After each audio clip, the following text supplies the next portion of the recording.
I am not a morning person, so I try to keep my morning routine as simple as possible. First, I make myself a hearty breakfast. It's important to feed your brain with a wide range of nutrients and food groups. Then I'll catch up on current affairs, check out Politico or the Wall Street Journal, gotta stay informed of what's happening out there.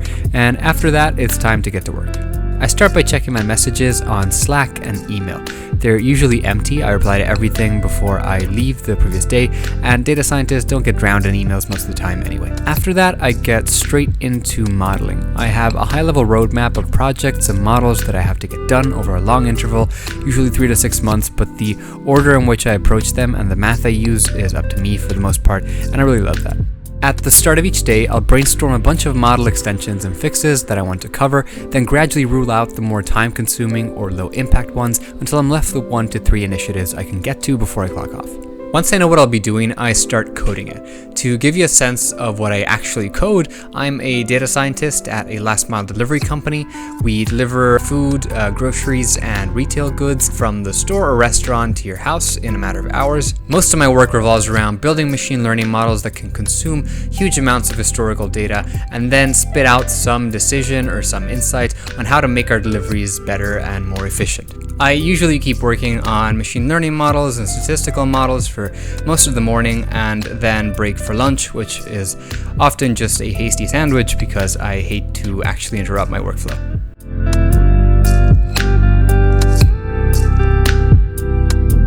In the afternoon, I start to get more messages from stakeholders or commercial teams that consume our data, and usually they'll either say they want some data to support a decision they're making, or some dashboard visualization, or just mention that some of the models aren't working correctly and there's some tech issues. At first, this would really break my coding flow, but over time I learned how to multitask and prioritize my time efficiently.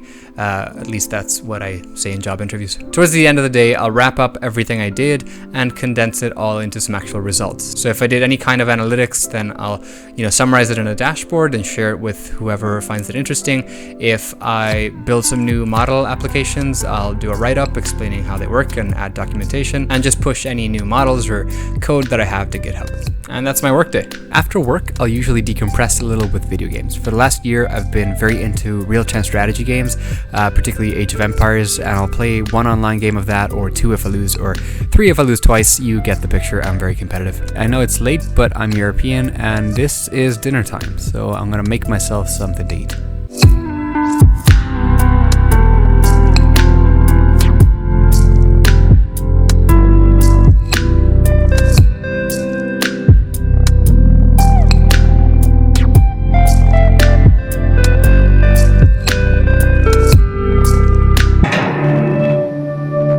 Okay, so at this point you're probably expecting me to say I'm about to go to bed, but this is actually where I get my second wind. My girlfriend has to wake up really early, so she'll start dozing off, but I'm kind of a night owl, so I'm just starting to get a focus boost. This is when I do all of my side work, so a big part of that right now is just this YouTube channel.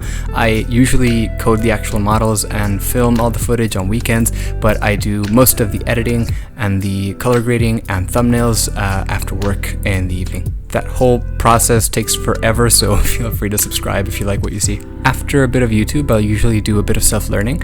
That can take many forms. Either I'm learning a new skill, so for instance right now I'm learning how to use BigQuery and how to get around nested databases, or it could mean brushing up on old statistical concepts or learning new ones from scratch on edX or Coursera. Right now I'm doing a whole big recap of probability from first principles because after a year and a half of applied work I'm starting to forget the basics. I really recommend the course I'm taking actually. It's taught by Georgia Tech and you can get it on edX, so I'll put a link in the description. It's not sponsored or anything, it's just a really good course. Another type of self-learning I'll do is just pick up a completely new field and find out a bit more about it. So for instance, in the last year, because of both personal health problems and this whole COVID mess, I've been super interested in medicine and biology, and I really want to find out more. So I picked up some For Dummies books. Actually, there it is. So I got this first one on biochemistry, and then I got another one on molecular biology, and they're super interesting. I actually always thought biology was pretty boring in high school, but it's just insanely complex, and now I get why it's so hard to actually come up with new drugs. They've been some pretty interesting reads, and I'm still planning to keep it up for the next year, but for now I've put this on hold while I work on YouTube and my actual day job. I'm feeling a little bit tired now, but not tired enough to sleep.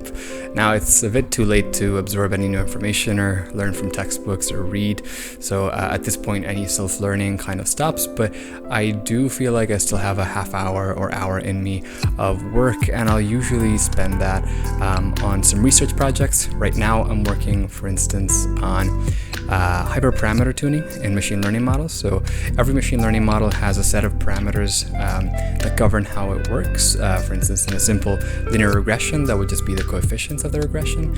And how do we pick those values? That's the question that I'm trying to answer. So usually in a lot of machine learning models, that's a trial and error approach where you take some sample of historical data, try a bunch of different parameters out, and pick the one that performed the best. And that can be very computationally expensive and take a long time to run. There's a few algorithms that speed this process up, at least in theory. And my research paper right now is on developing new algorithms and new methods that can help do that even faster. So I'll just spend a half hour or again hour working on the code, fleshing things out. This is something I've been working on already for a few months and probably will take me another 6 months or even a year to complete and submit, but it's fun to try.